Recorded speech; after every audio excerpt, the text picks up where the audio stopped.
Hi guys, welcome back to another vlog. Thank you so much for clicking the video. If you're new here, hi, my name is Darla. I am a registered nurse here in Sydney, Australia. I was an international student not long ago. So if you are interested in coming here in Australia as an international student or as a nurse, then this video is for you. If you haven't subscribed yet, please subscribe and help your girl out. Thank you so much. Alright, so as you can see in the title for this video, I will be sharing with you how I applied for my temporary residency, or also known as a graduate visa or a postgraduate visa. So if you follow my Facebook or TikTok, I'll show the video right here.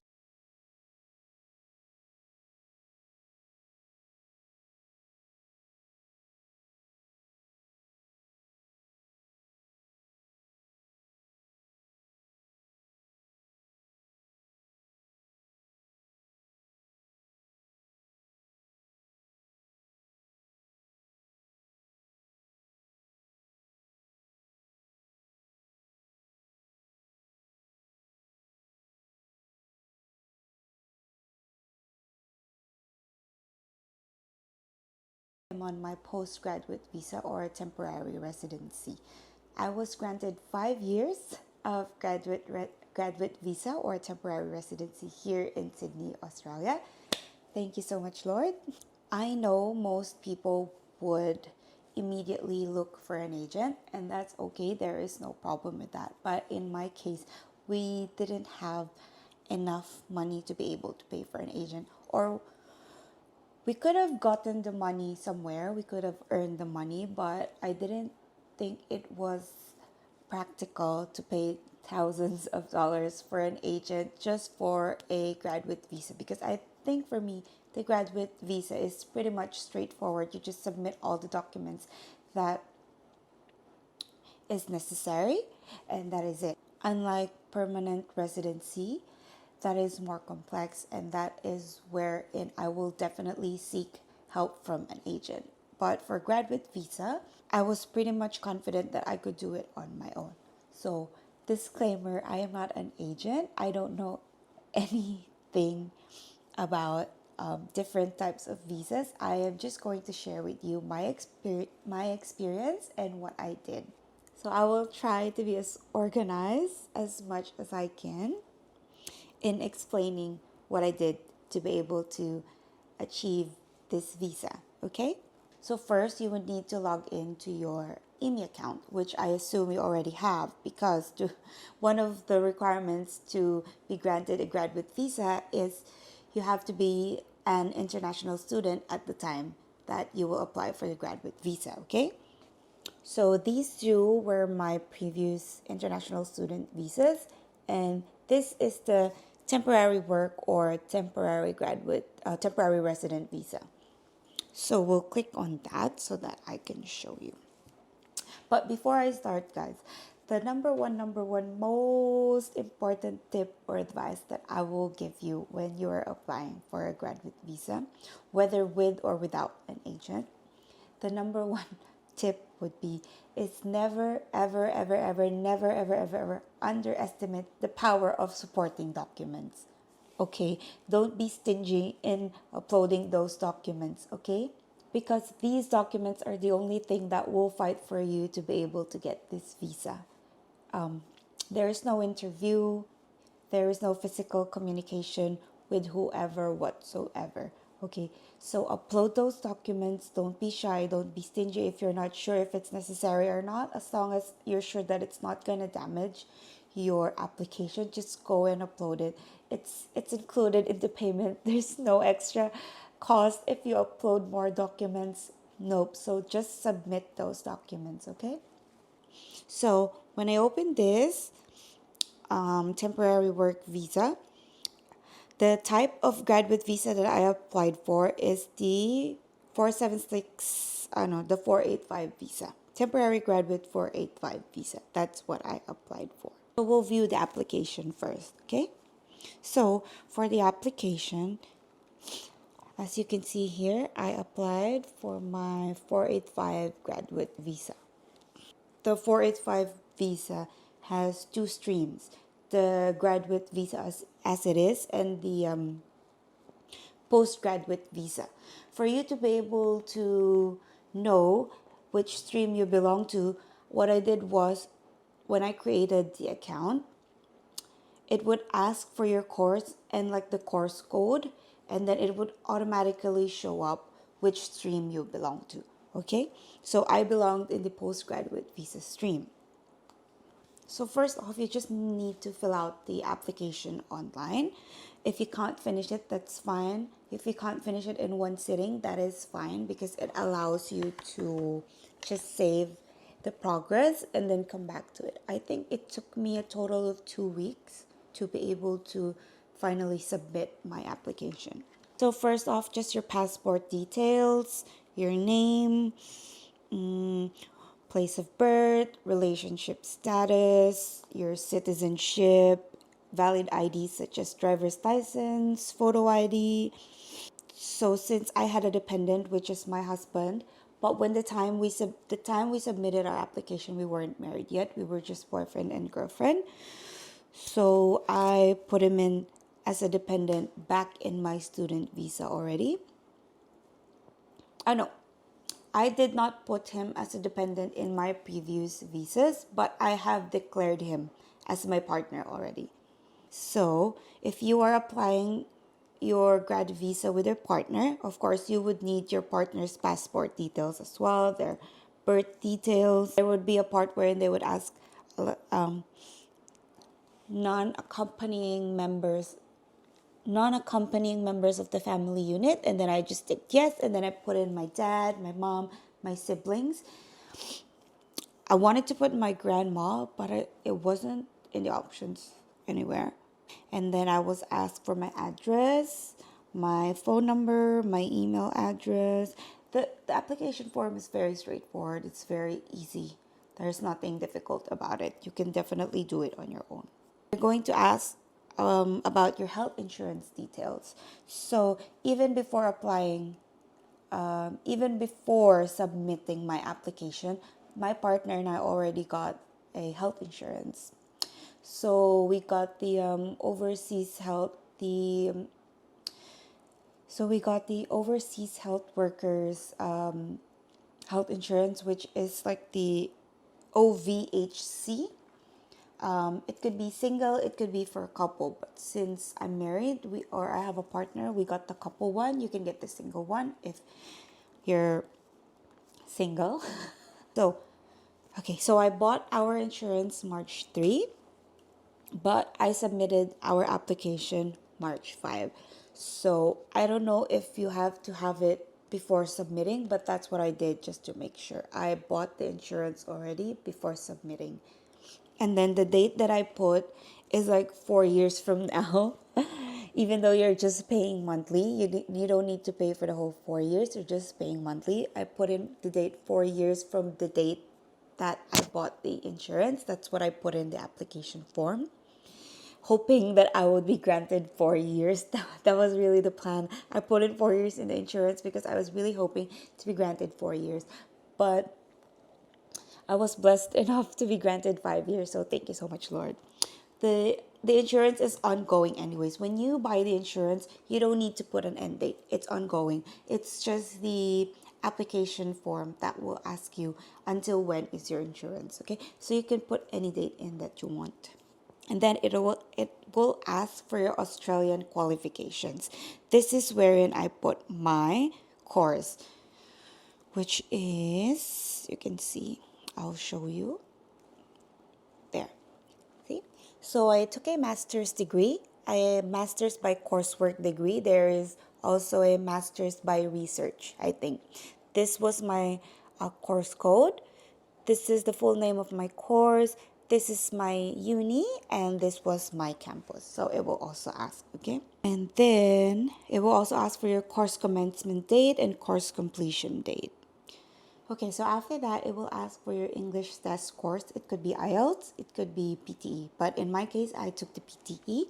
And they will just ask for like the result reference number or something like that. And then you would put it in, and then it'll automatically come out. Oh, I forgot to mention that it will also ask for travel history for you and for any family member that you would declare in your application. I just put in the travel details like Korea, Japan, Taiwan. I think it would just benefit them when they decide to apply for a tourist visa here. And also, for me, when I submitted my draft travel details as well, it will ask for the country, the dates, the duration, what you did there, and it will also ask you to submit a photo of all the pages of your passport. So I just took a photo of all the pages wherein all the stamps are, and then I put it in a PDF file. After the English test course, it will ask for health declarations. It's just a simple yes or no questions. And it will ask if any of the applicants in your application are intending to work in a hospital or an aged care facility.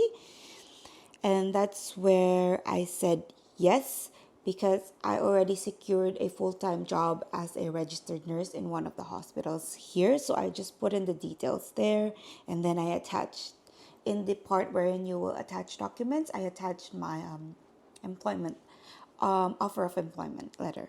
Next, it will ask if any of the applicants are going to be in a classroom situation for more than 3 months. So I put in yes for my husband because he was also an international student when we were applying for this visa.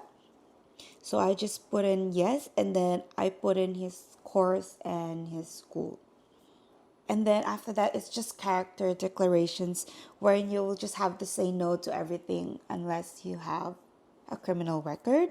And it's as simple as that for the part of the actual application form. See, it's pretty much very straightforward, isn't it? Next, after filling out everything in the application form, it's time to attach your documents.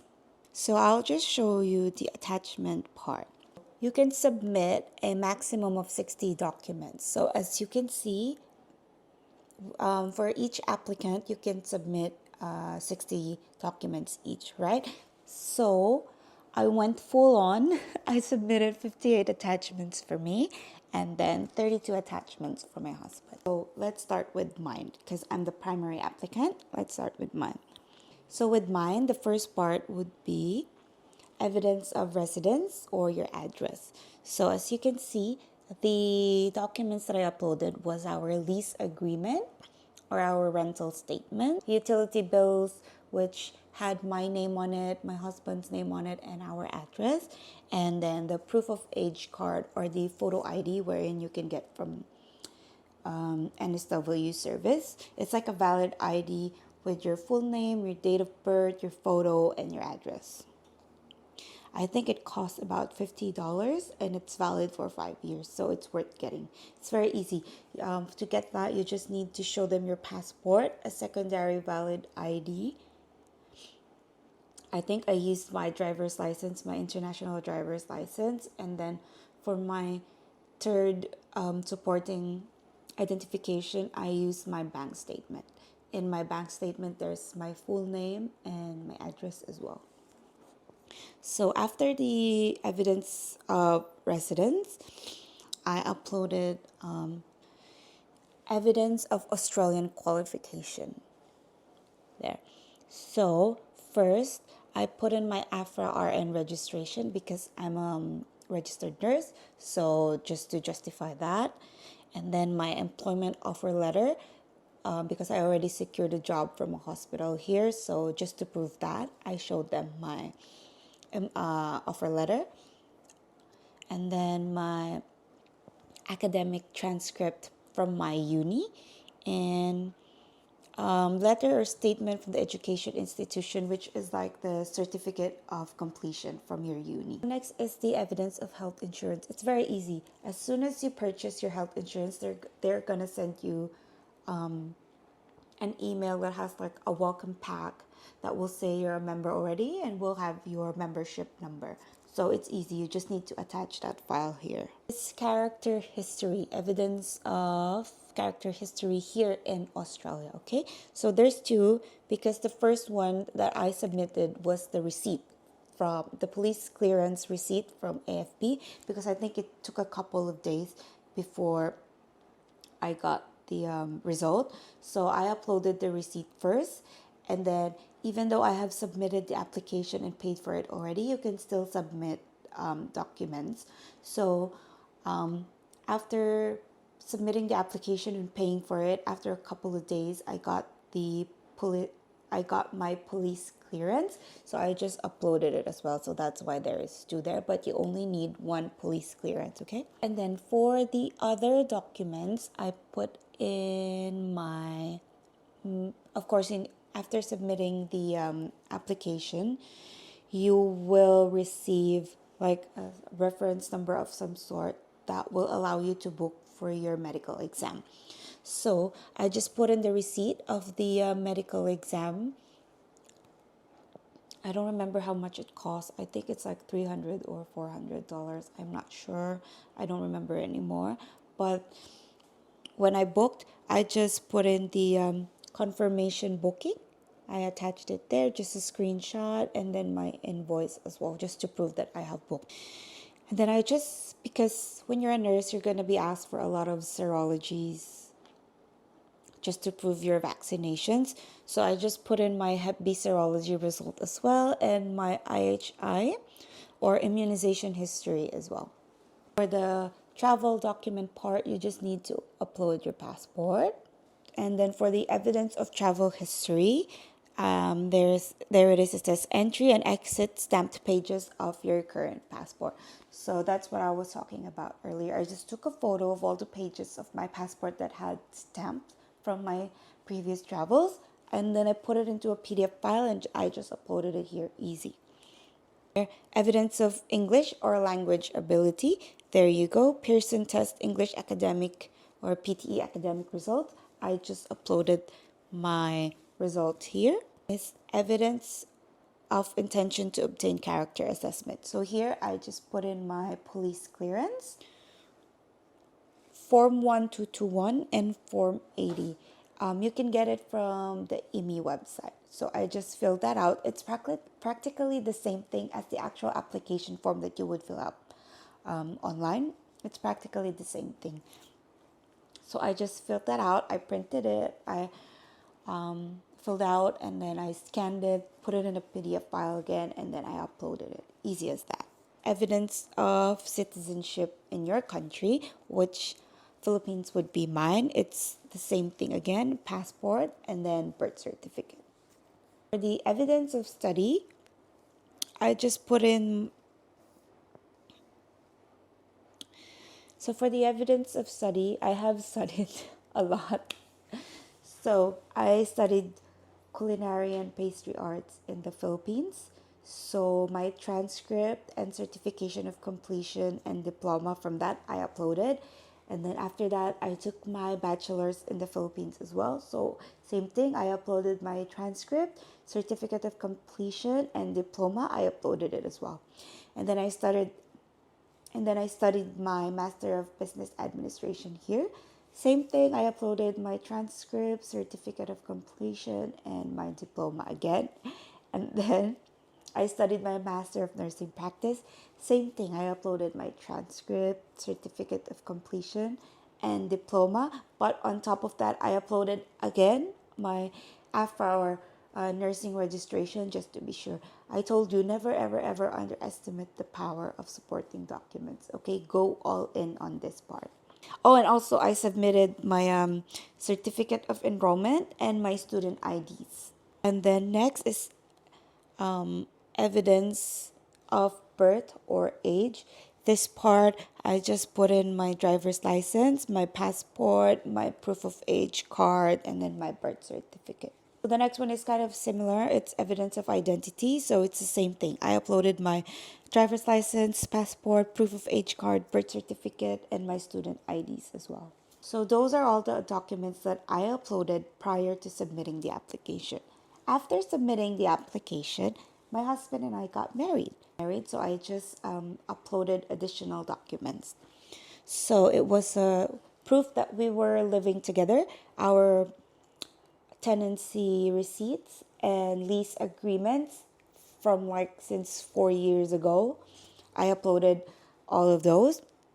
Our marriage notification, our marriage confirmation letter, um, relationship photo compilation. So what I did was I did like a PDF of all our photos from way back 2010 that we knew each other already, had little captions. I think it was like 50 pages. I don't even think they looked at all of it, but at least it's a supporting document, okay? So yeah, I just created a PDF with all of our photos back from 2010 with captions like the progress of every year where we were in our relationships. Of course, the engagement part, the marriage part, the boyfriend and girlfriend part, even when we were younger. I just submitted more proof of living together, like the utility bills, our joint bank account as well. I submitted that as well. Of course, when we got married, the official registration form, I uploaded that as well. I think that is it for me. For my husband, for my dependent, it's quite similar, okay? Invoice for the medical exam, the booking confirmation for the medical exam, our certificate of marriage, and our marriage registration. Evidence of residency, our lease agreement, proof of age card, evidence of birth or age, his passport. He's dual, so he has a dual citizenship in the Philippines and Spain. So I uploaded 2 passports and then his birth certificate. I also uploaded his proof of age card, and he also has the NSW safe work because he used to work in the demolition, construction, whatever the hazard, something. So I uploaded that as well because that is a valid ID as well. If you could get more valid IDs from here in Australia, that would be better, I think, because it's more reliable than from overseas. Okay, next, evidence of intention to obtain character assessment. I just uploaded police clearance receipt and the actual result of the police clearance. And then evidence of character history here in Australia, police clearance as well. Travel history, entry exit stamped pages of the current passport, just all of the pages with stamps from his passports. And then evidence of citizenship from the Philippines, his birth cert and his passport. And then evidence of citizenship from Spain, just his Spanish passport. Travel document, passport again. It's very repetitive and it's like mostly everything is similar, but just go all in, okay? Don't think that, oh, I've submitted this already, maybe I won't submit it again, or it's kind of similar, maybe I'll just submit one. Nope, go all in, submit all of those things. Don't hold back. And then again, our health insurance, OVHC. We went with Medibank, by the way. We were from Allianz before. It's a bit more expensive, so we went to Medibank. We went with Medibank this time. And then evidence of identity, again, it's the same thing. Birth cert, passport, NSW release, NSW IDs, and driver's license. And that is it. Total of 32 documents for my husband and 58 for me. So I guess which makes 90 documents in total. Those 90 documents granted us our 5 years of temporary residency here. So again, I cannot emphasize this enough. Don't hold back on those supporting documents. Don't ever underestimate their power, okay? Because they are the only ones that can support you and that can prove all your intentions, your sincerity, your qualifications, everything. There is no actual person to talk to defend yourself, to justify your qualifications. It will just be all these documents. So just go all in. So the visa grant details, I can't show you because the grant number and the reference number is here, but it just says visa summary. My visa would be temporary graduate subclass 485, stream post-higher education work. Date of grant, June 10, 2024 until June 10, 2029. So just an additional tip, when you submit your application, okay, you submit, then you paid, you're supposed to get an email confirmation, okay, that you have paid, they've received your application, and that it's ongoing. If you don't, please call immigration, because what happened to me was I submitted my application, I paid and everything, I didn't get an email for 3 days. So I called, and then they said there was a glitch, and technically they didn't receive my application at all. So they just gave me a ticket number for their IT department, and then after like another 3 days, they resolved it, and then I got my email confirmation that they've received my application, and then I got the receipt for my payment. Okay, so always make sure that as soon as you submit your application, you would get confirmation email. Okay, because I think if I didn't call them, I think up until this time they wouldn't have received my application, and I would still be waiting. Okay, so just be aware of that and be prompt. So when you submit your application, you will get the if it's either rejected or approved, you would get the message in your Immi account, and you would also get an email in your nominated email address that you used. Okay, so I submitted my application March 5, 2024, and then we received our grant June 10, 2024. So that's April, May, June, 3 months of waiting, which I think we got very lucky because it wasn't that long. Because some of my friends, I think, had to wait a year or more than a year. But if you don't get it immediately, that's okay as well. Because if you're granted 2 years, it will start on the day that you were approved. So for my friends, they had to wait a year for their grant, but the 2 years started when they received their grant. So it was like a total of 3 years, if that makes sense. So don't be sad if it takes a while. If you do need to travel, just apply for bridging visa B. I think it's like $200 or $300. That's what I did. As soon as I submitted our application, I was on bridging visa, and then I like needed to travel in 2 weeks. So I just applied for a bridging visa, which I got like 2 days after. So if you just need to travel, just use your just apply for bridging visa B. Don't be sad if your graduate visa process takes long. Okay. So the application fee for the main applicant for temporary graduate visa is 1,895 Australian dollars, and that is for March 2024. If you're watching this video in 2025, I don't know if that'll be the same, but during this year it's $1,895, and then for my dependent or the secondary applicant, it's $950. So we paid $2,845 in total. And then our police clearance was like I think $50 each. The medical exam, I think, was about $300 or $400. The PTE, I think, is $400 to $500 as well. So I think that's pretty much everything that we needed to pay for. Okay, I think this video has gone long enough. Is it for this video. I hope I was able to help you. I hope somehow you gained the confidence to apply for a graduate visa on your own through this video. Again, disclaimer, I am not an agent. I am just sharing my experience. Okay, bye. Thanks for watching.